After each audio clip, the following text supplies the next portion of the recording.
Some moments in history are too significant to be forgotten, yet too incredible to be believed. July 15, 1971, at Camp Pendleton Marine Corps Base in California, was one of those moments. What happened on that scorching summer morning would not only redefine military combat training, but would become the stuff of legend among Marines for generations to come. The story begins not with conflict, but with curiosity. The United States Marine Corps' desire to modernize their hand-to-hand combat techniques for a changing world of warfare. The setting: Camp Pendleton Marine Corps Base. Camp Pendleton sprawls across 125,000 acres of Southern California coastline, home to some of the most elite fighting forces in the world. On this particular Thursday morning, the temperature was already climbing toward a brutal 95 degrees Fahrenheit, with the kind of dry heat that makes the air shimmer and turns every breath into an effort. The main training ground was a massive dirt field, flat and unforgiving, surrounded by military buildings painted in the regulation dull green and tan that characterized every Marine installation. American flags hung motionless in the still air, and the atmosphere was thick with the smell of dust, sweat, and military canvas.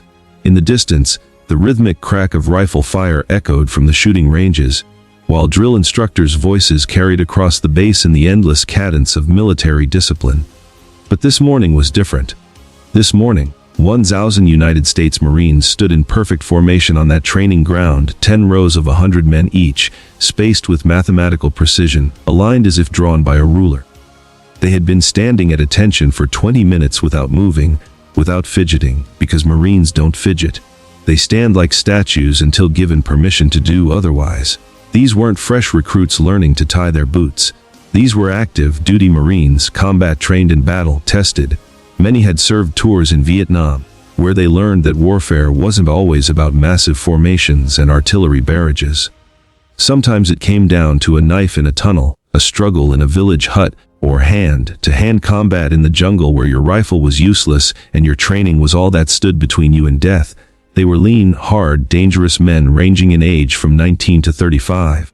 All wore standard-issue camouflage uniforms, and all maintained the razor-sharp discipline that separated Marines from every other fighting force on Earth.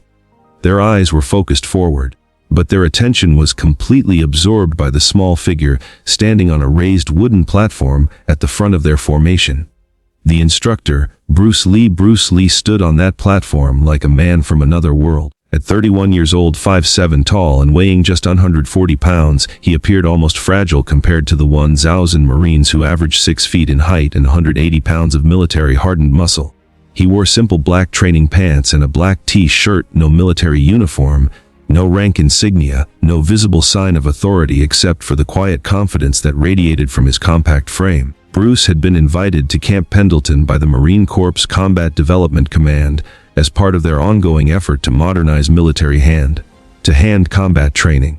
The techniques currently taught to Marines were based largely on World War I-era methods: boxing, wrestling, and basic strikes designed for a different kind of warfare. But Vietnam had shown military leaders that close-quarters combat in jungles, villages, and confined spaces required different skills, more fluid, more adaptive approaches that could handle the unpredictable nature of asymmetric warfare.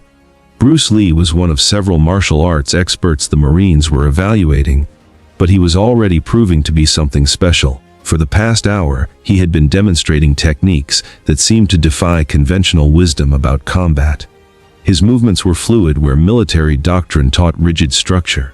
His approaches emphasized sensitivity and adaptation where Marines were trained for maximum aggression and overwhelming force. The most recent demonstration had been a Chai Sao drill sensitivity training where two practitioners maintained contact through their forearms, learning to feel each other's energy and intentions through touch rather than sight. This drill trains your body to react faster than your mind, Bruce had explained to the formation, his voice carrying clearly across the field despite its quiet tone. By the time your eyes see a punch coming and send that information to your brain for processing, the punch is already happening. But if you train tactile sensitivity, your body can respond to pressure changes and directional shifts before a strike fully develops. Faster reaction time, better defense, more effective counterattack. To the Marines, it looked like an elaborate form of dancing. The challenge Colonel James Morrison standing beside the platform, arms crossed over his massive chest, was Colonel James Morrison, and he was not impressed. At 48 years old, 6'2", tall, and weighing 220 pounds of military muscle, Morrison embodied everything the Marine Corps represented. He had enlisted as a private during the final months of World War I, fought as a lieutenant in Korea, served as a major in Vietnam, and now commanded combat training for the entire Camp Pendleton installation. Morrison's uniform bore the ribbons and decorations of a warrior: 3 Purple Hearts for wounds received in combat, 2 Bronze Stars for valor under fire, and campaign ribbons from 3 different wars. His hands were scarred from decades of hard training and harder fighting. His face carried the lines that come from making life and death decisions under pressure. This was not a man who impressed easily, and he had serious doubts about what he was witnessing. For 30 years, Morrison had trained Marines to fight and survive. He had seen real combat, not sport fighting, not demonstrations, but actual warfare where men died, and the only thing that mattered was who walked away. He believed in strength, aggression, and overwhelming force because those were the things that had kept him alive through 3 wars and brought his Marines home. The sensitivity training Bruce was demonstrating looked impressive in controlled conditions, but Morrison had seen many impressive demonstrations over the years that fell apart the moment they encountered real violence. He needed to know if this Chinese martial arts philosophy was legitimate combat technique or just elaborate performance art. When Bruce finished explaining the Chi Sao drill, Morrison stepped forward. His voice carried the particular authority that comes from 3 decades of commanding men in life and death situations. "Mr. Lee," Morrison said, speaking loud enough for the entire formation to hear, "with all due respect, this looks like dancing. What you're showing these Marines is interesting from a philosophical standpoint, but in real combat, in a real war zone, this will not work." The 1,000 Marines remained at attention, eyes forward, but every single one of them was listening intently. Tension had just entered the training ground. A full colonel, their colonel, had just challenged the civilian instructor. This was about to become very interesting. Bruce turned to face Colonel Morrison, his expression remaining calm and respectful despite the public challenge. "Why do you believe it will not work, Colonel?" Morrison gestured toward the formation of Marines. "These men are trained to fight with maximum aggression and maximum force. In combat, you don't have time to feel energy or sense intention. You have a split second to react. You use brute force to overwhelm the enemy. That's military doctrine proven in 3 wars. That's what works when lives are on the line." Bruce nodded thoughtfully. "Brute force is effective, I agree. But what happens when your opponent is bigger than you, stronger than you? What if brute force against brute force isn't enough?" Morrison's jaw tightened. "Then you use superior numbers, superior firepower, superior tactics. You don't use dance moves." Several Marines were fighting back smirks now. Not disrespectfully, they had too much discipline for that, but they liked their colonel. They trusted him. He was a genuine war hero who had led men through hell and brought them back alive. If Colonel Morrison said this was dancing, then it probably was dancing. Bruce's response was delivered with the same quiet calm he had maintained throughout the morning. "Would you like to test whether it's dancing or combat effectiveness?" The confrontation. Morrison raised an eyebrow. The civilian instructor had just issued what sounded very much like a challenge to a full colonel in front of 1,000 Marines. "Test how? Attack me," Bruce said simply. "Use your military hand-to-hand combat training. Use your size, your strength, your aggression, everything you would use in real combat. Show these Marines that brute force beats sensitivity training." The training ground went completely silent. 1,000 Marines held their breath. This was not supposed to happen. A 140-pound civilian had just challenged a 220-pound combat veteran to a fight on a Marine Corps base in front of 1,000 witnesses. The implications were staggering. Colonel Morrison studied Bruce carefully, trying to read him. Was this arrogance, stupidity, or was it confidence backed by real skill? Morrison had been in enough fights to know that talking meant nothing, only action revealed truth. "If I agree to this," Morrison said slowly, "I fight for real, military combatives. Full contact. No holding back." "I would not want it any other way," Bruce replied. "If we hold back, the demonstration means nothing. These Marines need to see real effectiveness, not choreographed movements." Morrison looked out at his Marines, men he had trained, men he was responsible for, men whose lives might depend on the combat training he gave them. His credibility as their instructor was on the line. If he refused the challenge, they would wonder if he was afraid. If he accepted and won, he would demonstrate that traditional military training was superior to exotic martial arts. If he accepted and lost, well, that wasn't going to happen. Morrison removed his jacket and handed it to a nearby sergeant. Underneath, he wore a standard-issue green T-shirt that revealed arms built by decades of military physical training. His hands were scarred and calloused from years of hard work. This was not a soft man. This was a warrior who had seen and survived real combat. The colonel stepped onto the platform. Bruce stepped down. They faced each other on the dirt training ground, no mats, no padding. Just hard, packed earth that would make any fall painful. The 1,000 Marines broke formation slightly, shifting positions to get a better view. No one had given them permission to move, but no one was stopping them either.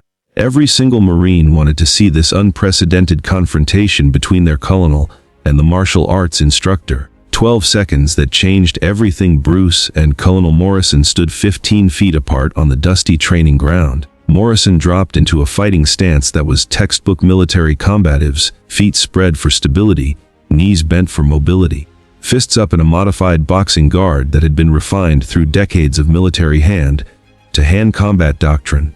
He had assumed this stance hundreds of times in training, in real fights, in dark alleys and jungle clearings where his life depended on his ability to hurt his enemy before his enemy hurt him.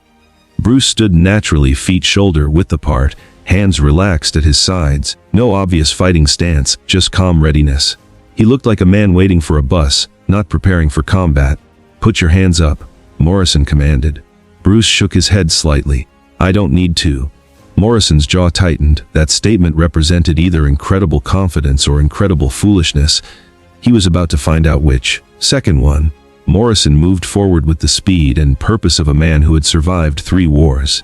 Despite weighing 220 pounds, years of conditioning made him quick and explosive. He closed the 15-foot distance in 3 powerful steps and threw a straight right punch aimed directly at Bruce's face. This wasn't a sparring jab or a light testing shot. Military combatives taught you to aim for the head and end fights immediately. Morrison's punch carried the full weight of his body behind it, thrown with the intention to connect, to hurt, to finish the confrontation before it could develop into something more dangerous. Seconds 2 through 4, Bruce moved offline, not backward or away from the attack, but at a 45-degree angle to Morrison's right. The punch passed through empty space where Bruce's head had been a fraction of a second earlier. Morrison's fist met only air. Morrison recovered quickly, as any experienced fighter would. He reset his stance and threw a left hook with the same devastating intent. Bruce stepped inside the arc of the punch, too close for the hook to land with power. When Morrison tried to grab Bruce and use his significant weight advantage, Bruce simply wasn't there anymore. He had slipped away and repositioned to Morrison's outside angle. Seconds 5 through 8. Morrison turned to follow Bruce's movement and launched a front kick to the body. Military combatives included basic kicks, not fancy or high, just functional strikes designed to disable an enemy. Bruce checked the kick, not by blocking it hard, but by redirecting it. His shin met Morrison's shin and guided the kick offline, causing it to lose power and miss its target completely. 8 seconds had passed since Morrison began his assault. 8 seconds of the colonel throwing everything he knew at a target that seemed impossible to hit. Every technique Morrison used was textbook correct, proper form, proper power, proper application of military combatives training. But none of them connected. Bruce was always one step ahead, always in the wrong place for attacks to land. Seconds 9 through 12. Morrison was breathing harder now. Not from physical exhaustion, but from the frustration of fighting a ghost. He had fought many men bigger, smaller, trained, untrained, and eventually he always connected, always landed something, always established control. But not this time. Morrison changed tactics completely. He stopped trying to strike and shot for a takedown, dropping his level and driving forward with his arms reaching for Bruce's legs. If he could take this elusive target to the ground, his size and weight would become decisive advantages. Bruce sprawled, dropping his hips back and his chest down in a basic wrestling defense. But before Morrison could adjust his attack, Bruce's hands were controlling Morrison's head, pressing it downward. Morrison's arms were extended, his base was compromised, and his face was being guided toward the dirt. Bruce's knee came up not as a strike, but as a positioning tool. The knee pressed lightly against Morrison's ribs, applying just enough pressure to demonstrate complete control. It was a gentle tap, a message that could have been a devastating finishing blow if Bruce had chosen to follow through. 12 seconds had passed since Morrison first moved forward to attack. Bruce released his control and stepped back. Morrison pushed himself up from the dirt, stood slowly, and faced Bruce while brushing dust from his uniform. His face was flushed not from heat, but from embarrassment, shock, and the crushing realization that 30 years of military combat training had just been neutralized by a 140-pound man in less time than it takes to tie a boot. The stunned silence, the reaction from the 1,000 Marines was absolute, profound silence. No one spoke. No one moved. No one even seemed to breathe. They had just witnessed their colonel, their war hero, their combat instructor, the man who had survived 3 wars and trained thousands of Marines, get completely controlled by a civilian half his size in 12 seconds. The most shocking part wasn't that Morrison had lost, it was how he had lost. Bruce hadn't thrown a single strike, he had simply defended, repositioned, and demonstrated control. It wasn't a beating, it was a lesson in the complete inadequacy of everything these Marines thought they knew about hand-to-hand combat. Colonel Morrison stood in the center of the training ground, covered in dust, staring at Bruce with an expression that mixed disbelief with the first stirrings of genuine respect. He had fought real enemies, killed real men, survived real combat, but never had he faced someone who made all his training feel insufficient. "How?" Morrison asked, his voice barely audible. "You fought the way you were trained." Bruce replied with the patience of a teacher addressing a struggling student. "Maximum aggression, maximum force, direct attacks. That works against enemies who fight the same way, who follow the same patterns, who make the same assumptions. But I don't fight the same way. I don't meet force with force. I redirect it. I use it. I let you defeat yourself."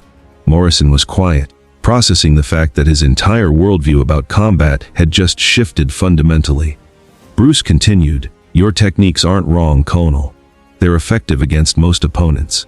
But they're optimized for one type of combat, military combat, that assumes similar training on both sides, similar tactics, similar approaches to violence. What happens when you face someone who doesn't follow those assumptions?"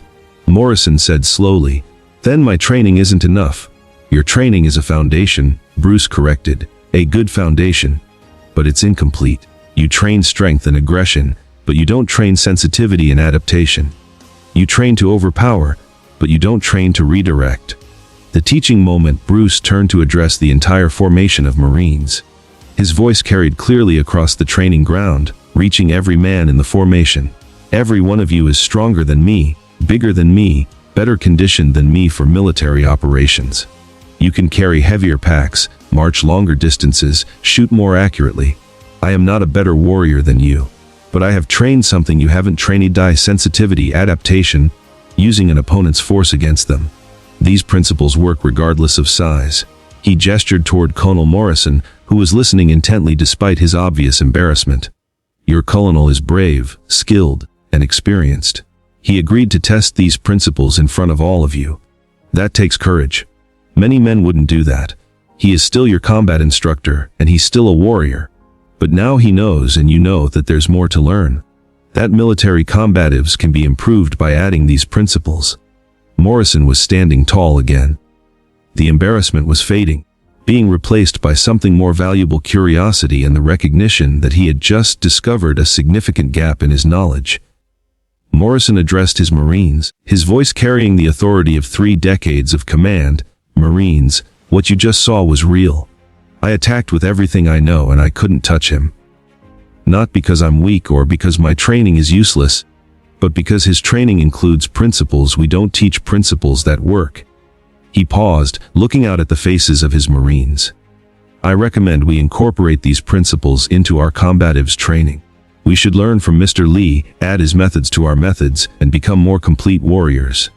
Morrison turned to Bruce and extended his hand. "Will you teach us?" Bruce shook the offered hand, the size difference dramatic but somehow less significant now. "I will, but understand this training takes time. You can't learn sensitivity in a day. It requires thousands of hours of practice. Your Marines are tough and disciplined. They can learn this, but it will be different from what they're used to. Less about power, more about precision. Morrison smiled slightly. Marines can learn anything if you give them a reason. You just gave them a very compelling reason. You took down a full colonel in 12 seconds. That's motivation. The transformation over the following 6 months, Bruce returned to Camp Pendleton weekly, teaching sensitivity drills to Marines.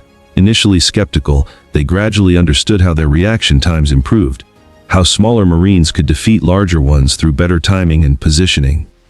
Colonel Morrison became Bruce's most dedicated student, approaching new material with white belt humility despite 30 years of military experience.